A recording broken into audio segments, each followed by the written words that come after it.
दोस्तों नमस्ते। मैं डॉक्टर तांदुलकर आज आपको बताऊंगा कि ब्लड ब्लड दोस्तों एक ऐसा वाटर फ्लूइड कनेक्टिव जिस टिश्यू है जो हमारे शरीर के अंदर में यह फ्लूइड निरंतर बहते रहता है। और ब्लड हमारे शरीर में अडल्ट पर्सन में 4 से 5 लीटर रहता है। तो दोस्तों यह हमारे बॉडी में एक ब्लड सर्कुलेटरी सिस्टम होती है, इसमें ब्लड बहते रहता है। और ब्लड के अंदर में दोस्तों बहुत सारी चीज़ें होती हैं, जैसे प्लाज्मा, एरिथ्रोसाइट्स मतलब आरबीसी, डब्ल्यूबीसीज, प्लेटलेट्स और ग्लोबुलिन, बिलिरुबिन, कैल्शियम, फॉस्फोरस, इस तरह के बहुत सारे चीज़ें, हार्मोन्स, ये सब हमारे ब्लड के अंदर में निरंतर अपना ब्लड के अंदर सर्कुलेट होते रहते हैं और अपना अपना काम यह करते रहते हैं। तो दोस्तों आपने सुना होगा कि ब्लड में भी कुछ ना कुछ प्रॉब्लम्स होते हैं, और उन प्रॉब्लम्स को हम कैसे ठीक करेंगे, इसके लिए इलेक्ट्रोहोम्योपैथी में जो मेडिसिन्स डॉक्टर काउंट सीजर मैटिजी ने, जो इटली के और इलेक्ट्रोहोम्योपैथ के फाउंडर है, जिन्होंने अपने जीवन काल में इस एनजीटी ग्रुप यानी ब्लड मेडिसिन को खोज के निकाला है। तो दोस्तों यह वीडियो अंत तक आप ज़रूर देखना और इस वीडियो को लाइक, शेयर और सब्सक्राइब ज़रूर करना। तो आपने आज तक ये बात नहीं सुनी होगी जो बात मैं आपको बताने जा रहा हूँ, और आप ध्यान से सुनिए।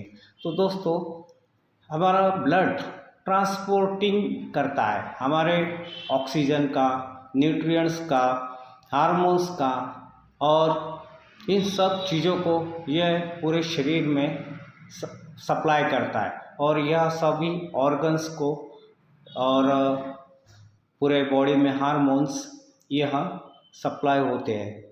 तो यह ब्लड यह ट्रांसपोर्टिंग का काम करता है। तो दोस्तों यह हमारे शरीर में वेस्ट प्रोडक्ट्स को भी बाहर निकालने का काम करता है।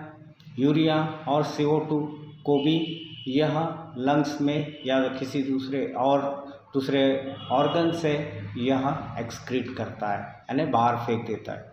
वैसे दोस्तों यह शरीर में जो पीएच होता है, जिसे हम लोग हीमोग्लोबिन या प्लाज्मा प्रोटीन इस तरह से हम देखते हैं, तो यह पीएच बैलेंस करने का काम या रेगुलेट करने का काम ये ब्लड करता है। उसके बाद बॉडी टेम्परेचर होता है, तो यह बॉडी टेम्परेचर को कांस्टेंट रखता है, या किस तरह से, तो वाया यह हीट डिस्ट्रीब्यूशन करता है, मतलब हमारी हीट बन के बाहर जाती है और यह ब्लड का काम होता है। और दूसरी बात, यह इम्यूनोलॉजिकल डिफेंसिव मैकेनिज्म को बहुत मजबूत बनाता है। साथ में हमारे शरीर में लिम्फेटिक सिस्टम भी होता है और एक ब्लड सर्कुलेटरी सिस्टम होता है जिसमें ब्लड होता है। यह इम्यून सिस्टम को मजबूत करने का बहुत ही बेहतरीन और बहुत ही अच्छा काम करता है। तो दोस्तों आपको यहाँ तक अब हम लोग देखेंगे कि A1, A2 और A3 यह मेडिसिन क्या काम करती है। तो दोस्तों आपने ब्लड के बारे में सुना होगा, तो और आप इंफॉर्मेशन ब्लड के बारे में मालूम भी कर सकते हैं। तो सबसे इम्पोर्टेंट बात है कि ब्लड को हम किस तरह से ठीक किया जाए, या ब्लड में प्रॉब्लम्स होने के वजह से कहाँ कहाँ प्रॉब्लम आते हैं और हमने किस किस तरह की मेडिसिन को लेना चाहिए। तो दोस्तों मैं यह प्रैक्टिकली आपको बताता हूँ कि मैटी साहब ने 3 मेडिसिन को खोज के निकाला था उनके जीवन काल में। तो वो थी A1 जिसको हम एनजीटी 1 बोलते हैं, सेकेंड है एनजीटी 2 जिसको हम A2 बोलते हैं, A3 मतलब एनजीटी 3। तो दोस्तों एनजीटी 1 यह मेडिसिन रीनल जो आर्टरीज होती है, जहाँ ऑक्सीजनेटेड ब्लड सर्कुलेट होता है, वहाँ पे यह मेडिसिन इन्फ्लुएंस करती है या वहाँ अपना वर्क करती है। सेकेंड, जैसे फॉर एग्जांपल रीनल आर्टरी जो किडनी में जाती है, पल्मोनरी आर्टरी जो लंग्स में जाती है, हिपैटिक आर्टरी जो लीवर के अंदर जाती है, और रीनल आर्टरी और कोरोनरी आर्टरी जो हार्ट के अंदर होती है, तो ये ऑक्सीजन को उस ऑर्गन तक सप्लाई करती है। अब रीनल आर्टरी के अंदर से ऑक्सीजन किडनी को जाता है। अगर किडनी के अंदर अगर आर्टरी अगर ब्लॉकेज होती है या आर्टरी के अंदर कोई प्रॉब्लम होता है वहाँ उस एरिया के अंदर जहाँ पे किडनी का एरिया होता है, तो वहाँ पे आपको किडनी डैमेज हो सकती है या किडनी के अंदर प्रॉब्लम आ सकते हैं।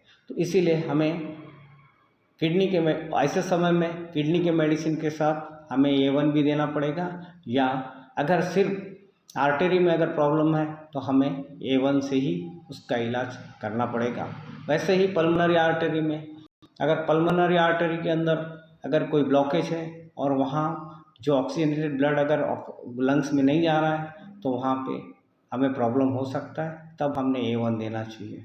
कोरोनरी आर्टरी जहाँ ब्लॉकेज है कोरोनरी आर्टरी के अंदर में, तो वहाँ पे भी हमने A1 या मेडिसिन देना चाहिए जो ब्लॉकेज को भी खोलने में सक्षम होती है। ऐसे ही रीनल आर्टरी जो किडनी में आर्टरी होती है। दूसरी बात, अब यहाँ पे हम दूसरी मेडिसिन देखेंगे कि एंजियोटेंसिन 2। तो A2 यह ऐसी मेडिसिन है कि यह रीनल वेन, मतलब यह मेडिसिन वेन के ऊपर या वेन में रहने वाले ब्लड जो होते हैं उनमें यह मेडिसिन काम करती है। तो उसमें भी renal vein, pulmonary vein, hepatic when, इस तरह के बहुत सारे वेन्स उन ऑर्गन से भी हमारे ब्लड को CO2 यानी कार्बन डाइऑक्साइड को ब्लड के थ्रू लंग्स के तरफ वापस लेके जाती है उधर ऑर्गन के तरफ से। तो अगर वहाँ पे कोई ब्लॉकेज हो वेंस के अंदर में तो फिर CO2 आगे नहीं जाएगा, इसीलिए प्रॉब्लम हमें बहुत सारे डेवलप हो सकते। इसीलिए हमने A2 का इस्तेमाल वहाँ पे करना चाहिए और उस प्रॉब्लम को अपने सॉल्व करना चाहिए। और तीसरी मेडिसिन है A3 यह मेडिसिन एक ब्लड की मेडिसिन है दोस्तों, और यह कैपिलरीज पे भी काम करती है। मतलब आर्टरी वेन के बाद में जो छोटी छोटी कैपिलरीज होती है वहाँ पे अगर ब्लॉकेज है या वहाँ कोई डैमेज है तो उसे ठीक करने का काम ये A3 करती है।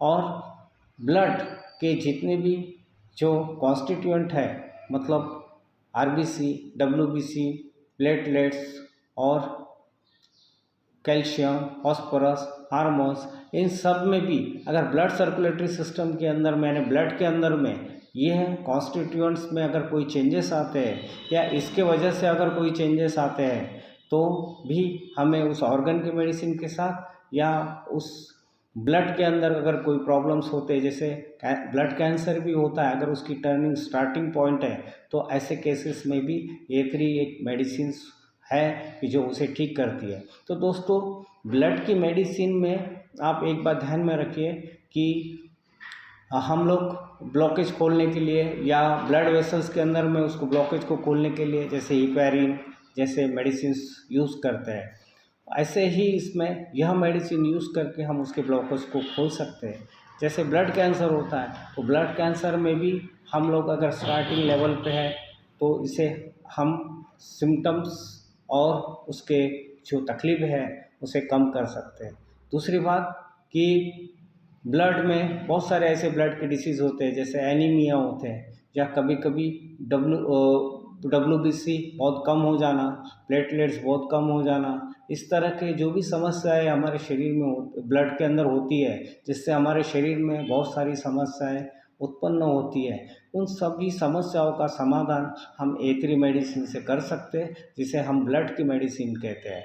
तो मेरा कहने का मतलब यही था कि यह जो मेडिसिन्स है यह प्लांट से निर्मित है और यह पूरी तरह से नेचुरल है, जिसका इफ़ेक्ट उस ऑर्गन पे और ब्लड पे जो इफ़ेक्ट होता है यह एकदम नेचुरल और क्यूरेबल होता है, जो उसे पूरी तरह से ठीक करने में बहुत ही गुणकारी और लाभदायक यह मेडिसिन्स है। तो दोस्तों यह इन्फॉर्मेशन आपको अच्छी लगी होगी तो प्लीज़ लाइक कीजिए, शेयर कीजिए जो लोगों के काम में आए, और सब्सक्राइब कीजिए अगर सब्सक्राइब नहीं किया होगा तो और कोई जवाब आपको पूछना है या